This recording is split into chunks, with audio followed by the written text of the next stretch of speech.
Hey everyone, so for today's Innovator's Toolbox, we're going to talk about my secrets to figuring out what your strengths are, what your team's strengths are, and what your respective weaknesses might be.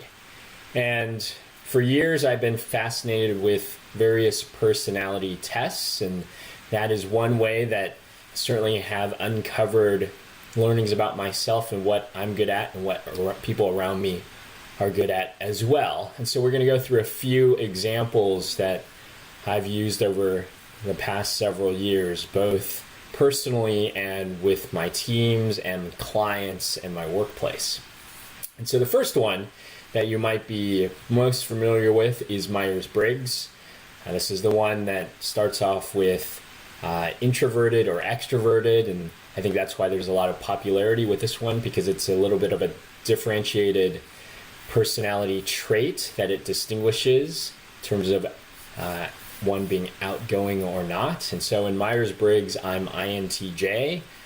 I tend to find Myers-Briggs to be one of the more complicated ones to remember, because based on the 4-letter combinations, you can have up to 16 different personality types on their schematic. And so remembering not just what you are for each of the letters, but what the opposite trait is for those characteristics can be a little bit confusing, but there's a grid that shows where you might fall versus others, and INTJ is in the upper right hand corner, and so you can get a nice view of what a complete opposite across the diagonal might look at and how you might compare and contrast. But this one is a good one to get people going because I know starting off as an introvert, there's further refinement and definitions in other spaces where there's new terms like outgoing introverts who primarily like to stay with themselves, but also at times be in the company of others. And so it's not a hard and fast rule between each of these letters, but it's a good starting point for figuring out how you might see yourself and learn something about why you act or behave or prefer a certain set of scenarios or team dynamics, etc. The second one I want to talk about is HBVI, which is the Herman Brain Dominance Instrument. This is actually the one that I probably use the most frequently with the 4-quadrant layout that it falls into. You have people who are experimental, and in the upper right-hand quadrant in yellow, thinking about the future and new ideas and where things are going. It's actually primarily where I fall in terms of HBVI, in terms of many traits within that one category. On the opposite end in green, you have process orientation. What are the steps required to get something done? The potential barriers, problems, thinking about the overall process and operationalizing of an idea. And then the other 2 quadrants are also opposites. In the upper left-hand quadrant in blue, you have the analytical mindset, thinking about numbers, quantifying data and information, trying to tie that to measurable results that can get to something analytical in nature. And then the direct opposite in red is emotional, relational, the human impact, thinking about the harder to measure aspects, the qualitative aspects of an answer or a product or a solution. And so as you work your way around the 4 quadrants, you'll see the diagonals actually oppose each other. If I'm thinking about the future in yellow and thinking about step Z, going from A to Z, 30 years from now, the process-oriented person in green is going to say, well, from A to Z, there's B, C, D, there's all these stumbling blocks and potential pitfalls in between. I have no idea how we're necessarily going to get to Z because of all these other steps in the way. So it's good to have a balance between the two. And then similarly, in the blue versus red, something that's quantifiable, measurable versus emotional in nature can oppose in terms of what they find to be important to them. So it's important to recognize the diagonals may not necessarily like to work together, when you're thinking about team formation, but they are complementary skill sets. And so you don't want everyone within one category, because you can fall into the trap of groupthink or having some blind spots for your team dynamic. I think the other interesting thing that happens is it's very common within marriages for you to marry your partner who falls in the opposite diagonal as you do. And so what we see is the things that you might not like to do to run a household, your partner is good at or doesn't mind doing. It might be paying the bills or staying on the finances or planning a trip, things like that. And so you can have complementary opposites attract within marriage functions. Finding someone who is completely well-rounded amongst all four quadrants is actually the rarest combination if you did the full-blown assessment. But interestingly, a majority of CEOs are evenly balanced between the four quadrants. And it's actually not a surprise if you think about the different types of challenges and problems that CEOs and leaders have to navigate between. If they're good at all four areas, they don't have any weak points. So this is actually a good one that I like to use within my teams. I do this type of assessment on every team member so that they can get to understand themselves a little bit better and potential weaknesses. It's great for salespeople. They will start to personality type prospects and buyers, often depending on the level of that buyer within an organization.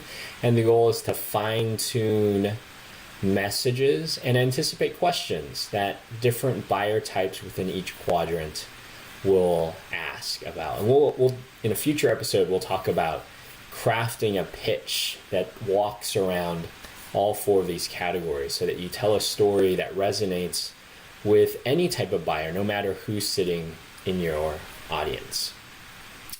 So the next one I want to talk about is Enneagram. Enneagram is a 9-star personality model that has you fall into 9 different buckets. And what I like about this one is they show your primary tendencies and then also what your adjacent wing is. They use the term wing because you're not just pinpointed on one specific type. You have a tendency of one of the other numbers that is directly adjacent to you. So the example for me is I'm a category 3W4. So that's an achiever, which is number 3. And then my wing is an individualist. And so they would ask questions like, is individual success important to you? And so, those types of questions that you answer yes to or you have a high preference for will put you into that type of category. But they also have interesting descriptors like the reformer or the peacemaker and these other types of traits that you may or may not see as a strength. You may or may have conflict with others who fall within those categories. And so I think that's the beauty of these types of personality tests is you actually get to learn and define other people who aren't you. You're used to having conversations and thoughts with yourself.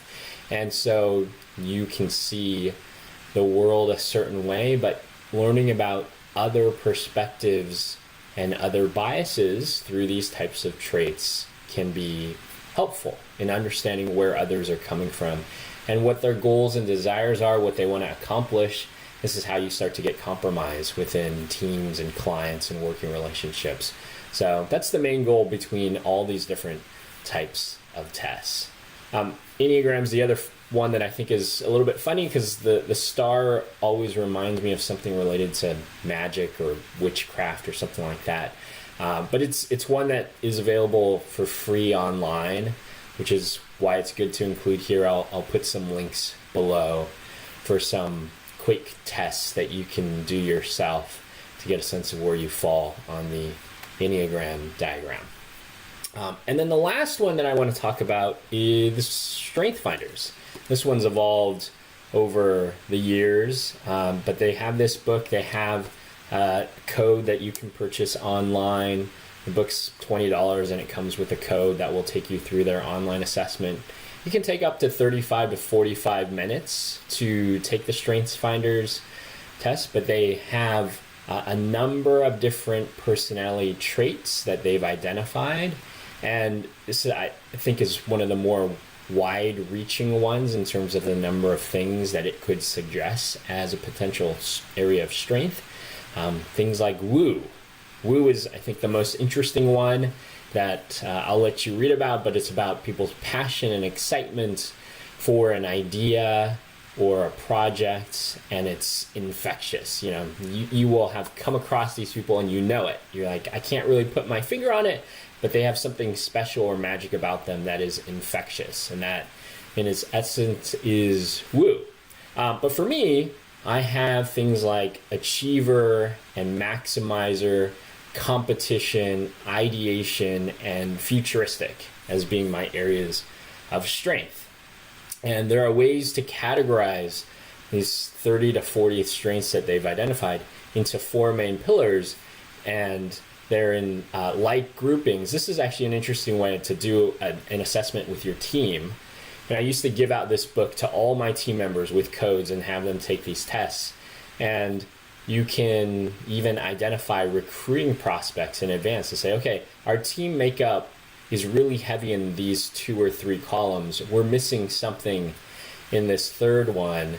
How do we balance out? Maybe we could actively recruit for someone with this type of thinking style so that we can rebalance our team. And so it's a really good one. It's actually the first in-depth test that I took that opened my eyes to all the different possibilities that are out there. And there are some of these areas and traits that they identified where I saw previously as perceived weakness. Someone behaving, having a tendency to act a certain way, and it didn't jive with me necessarily in understanding why does that person ask those types of questions or go through that type of process repeatedly. It's not how I work through a situation, and so that might create conflict. But going through a test like this can also create empathy, where you understand, okay, that's where that person's coming from. I understand now, and it's not a weakness, it's actually my blind spot that they're helping uncover. So hopefully that helped in giving you some ideas about how to discover your potential strengths and weaknesses and blind spots. And after we've gone through all of this, in a future episode, I'm going to talk about why I hate personality tests. So until then, have an awesome day, and I'll see you guys later. Thanks. And so my secret has been to utilize